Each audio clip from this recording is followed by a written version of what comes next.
Hey, what's up, guys? So, I want to give you guys like a little backstory of my first Airbnb. So, it was during the pandemic, right? Everything was super cheap. All the houses was very, very cheap. And that was my moment to like look for something and, to purchase. And that's what I did. Now, at that time, I had no history at all.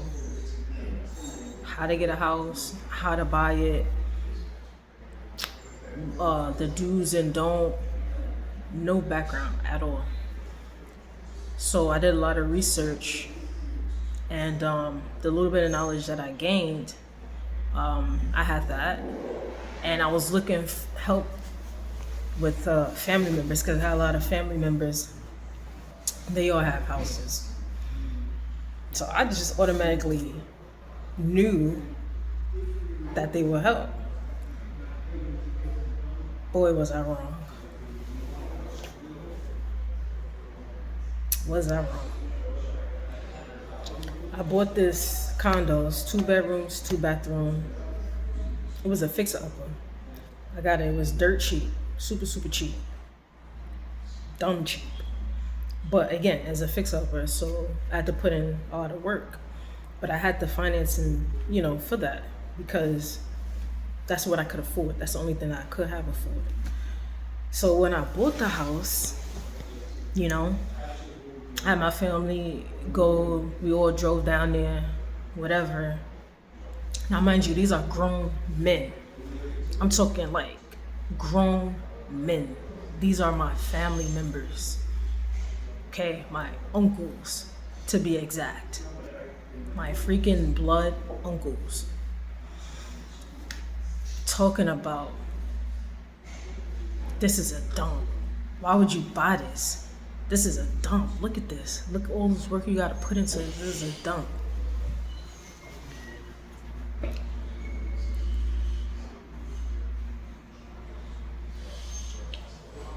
So let me get this straight. In my mind, right? Not even in my mind, but this is just a reality. When white people and when Jewish people go out and they buy fixer uppers, they buy abandoned buildings, they buy homes that look like gutted out, the whole interior. Why when white people and Jewish people and other races buy homes like that, they get rewarded? Oh my God. Wow, damn, they just built this home. You already know what they're gonna do. They just gonna fix it up and resell it or rent it out. Like, damn, like they smart. Like, but then when I do it, why do you buy this dump?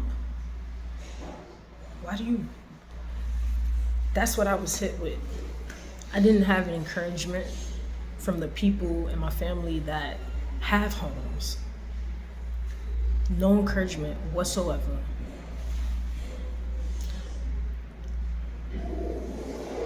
Not to mention, this one particular uncle, I don't even call him my uncle no more.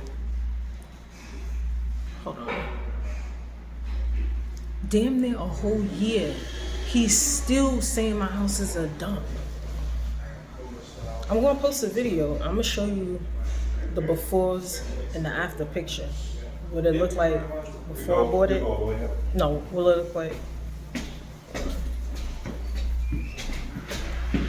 What it looked like when I bought it versus what it looks like now. And that same place that they're calling a dump is doing extremely well on Airbnb. Extremely well. And it's funny because when my mom goes in, tell them, oh, I don't want to hear about it. I don't want to hear about that. I got some real haters in my family. But this video here is pretty much to like kick out motivation and to let y'all know like your haters unfortunately will come from the closest people to you, which is your family. So I if y'all have any dreams, honestly, Sometimes it's best not to even tell your family. Sometimes it's best to speak to someone that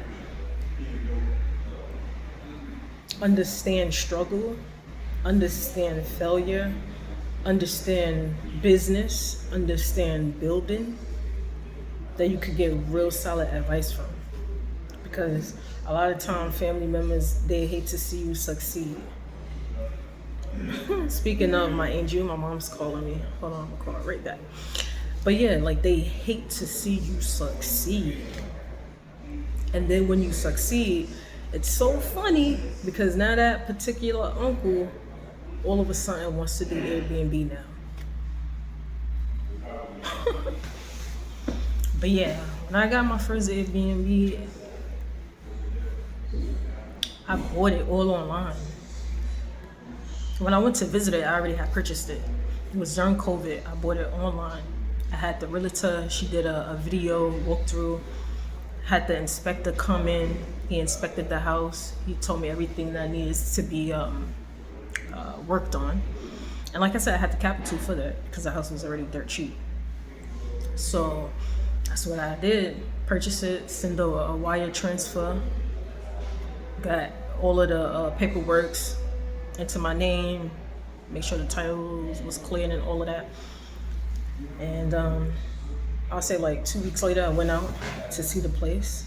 Granted, it needed work done, so it's called a fixer-upper. That's what it is. And now it's beautiful. In the next video, I'm gonna post some pictures, like I said, before and afters and whatnot, so you could get an idea. And it wasn't really that bad. It just needed a little bit of work. It wasn't crazy, nothing too crazy, you know. And I got that all sorted out.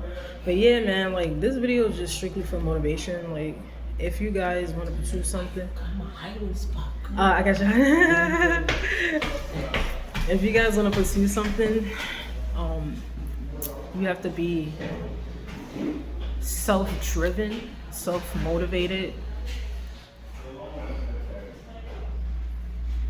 and do your due diligence. Knowledge is power. I know people, that saying has been around for a long time, but it's the truth. Knowledge is power and stuff. And you have to believe in yourself as well. Because if you don't, and you get advice from people who don't got shit going on, or people who do have shit but they don't want to see you grow, you can't get advice from those type of people because they're not there to help you. They just want to make sure you stay stagnant. And that's the sad truth. But yeah, my first journey to get my Airbnb, it was a lot of obstacles, and also they even told me to sell it. Imagine that. Imagine if I sold it. Like, my Airbnb is doing so well. And on the next video, I'm going to tell you how much all of that is making and whatnot when I'm putting in. But this video is specifically to, tell you guys, like, watch out from these haters. Because you're going to have a lot of people hating. Seriously. And that shit hurt. It hurt so bad. Because I'm like, I got these grown ass men calling my place a damn dump.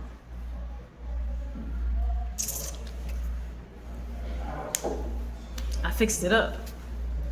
I guess I can say now. So I got mine currently at $2,000 a month. So when I first put it on Airbnb, I was a little bit skeptical. I was scared. I didn't know what to expect because I was new to this. And also my fear was people trying to squat. So that's why I did short-term rental, and I had it for like 3 weeks or less. And when I put it on Airbnb, it wasn't doing too well in the beginning because that's like a vacation.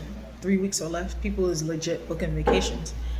And I would get some bookings, but it wasn't consistent. And then when I told my homegirl about it, she was excited. She was like, oh, she wanted to do it. So she went ahead and she bought her house and she did Airbnb. And she was always booking. And I was like, damn, like, why your shit? Like, how your shit, like, booking so much? I'm like, what am I not doing?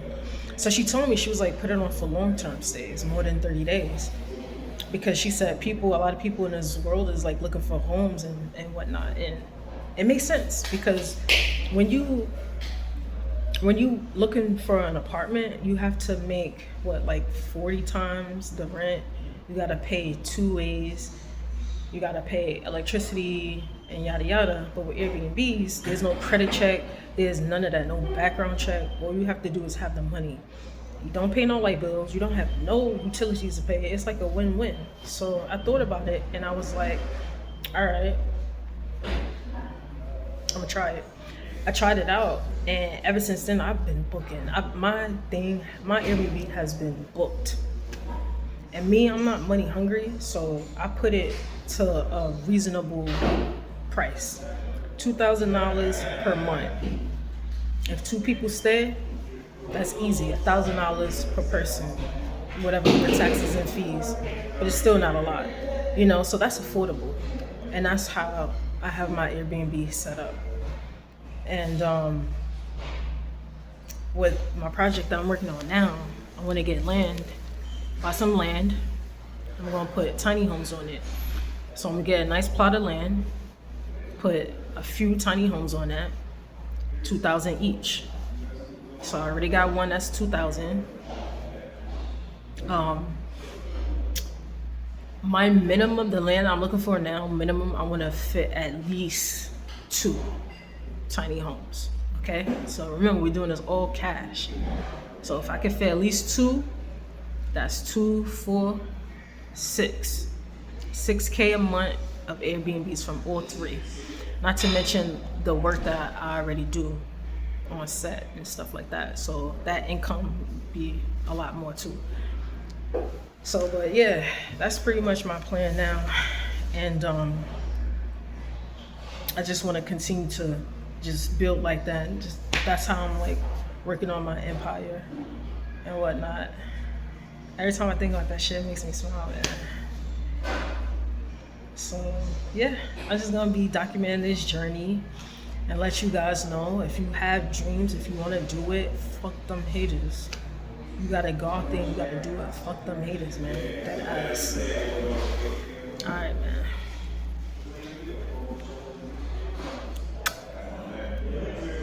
Until the next video.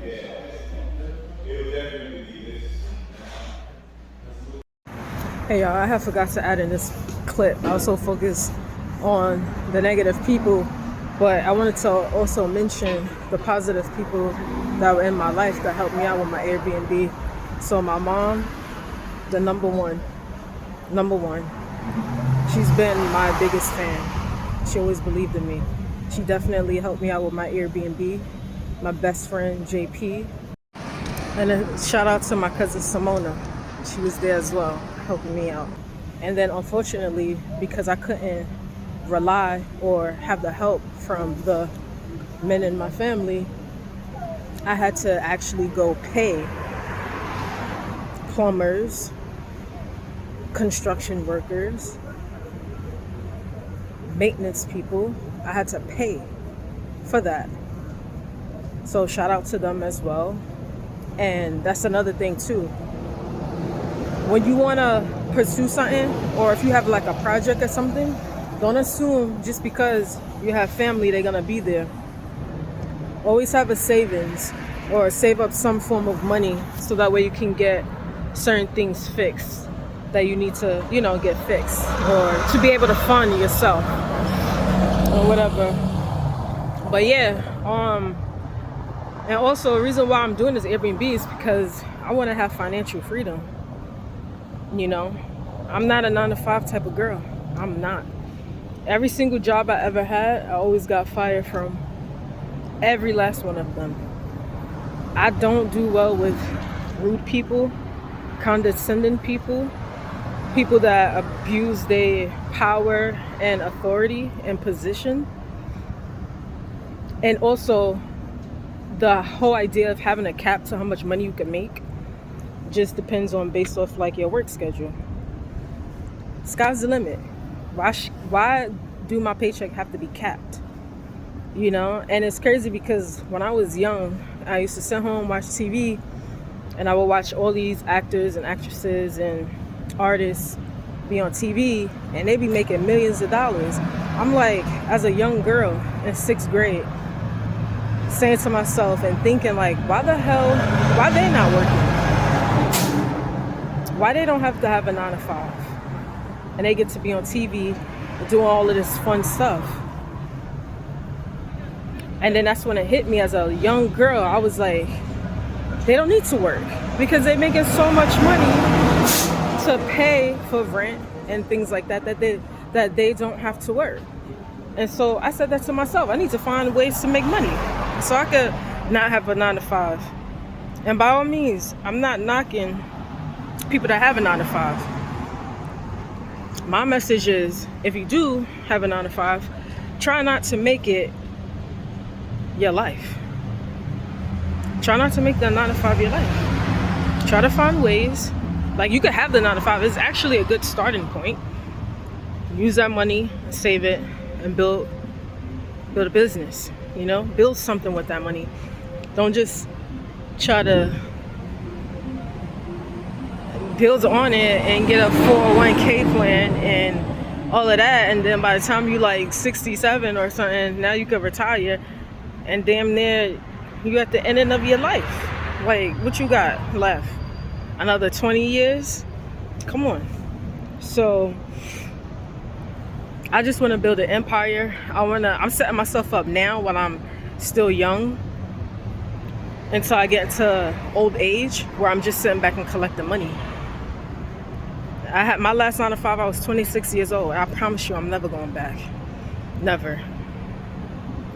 And that's just what it is. So that's why I'm on my road to building this empire with my Airbnb. The more houses I make, the more money. And that's it. But yeah, I just wanted to add this little piece in. All my videos is gonna be straight authentic. Nothing is gonna be professionally edited or, you know, like, it's just gonna be, this is just raw videos. Me, I'm holding my phone and I'm just talking to you and I'm documenting everything. This is real life, like a real life journey. Nothing is fake. All this is real. You know, like I said, it's gonna take me some months, but it's a journey, and I'm actually excited to go through the journey. It gives you something to look back on, you know, in the future. Every time I think about my life, I'm proud. I smile because I feel accomplished for the time, you know, for that era of the time. But now I want to build more. And then in the future, when I look back at my life now, I'm going to be smiling. So that's pretty much what I'm trying to set myself up for. Happy memories and also financial freedom. All right, so I'm out for real.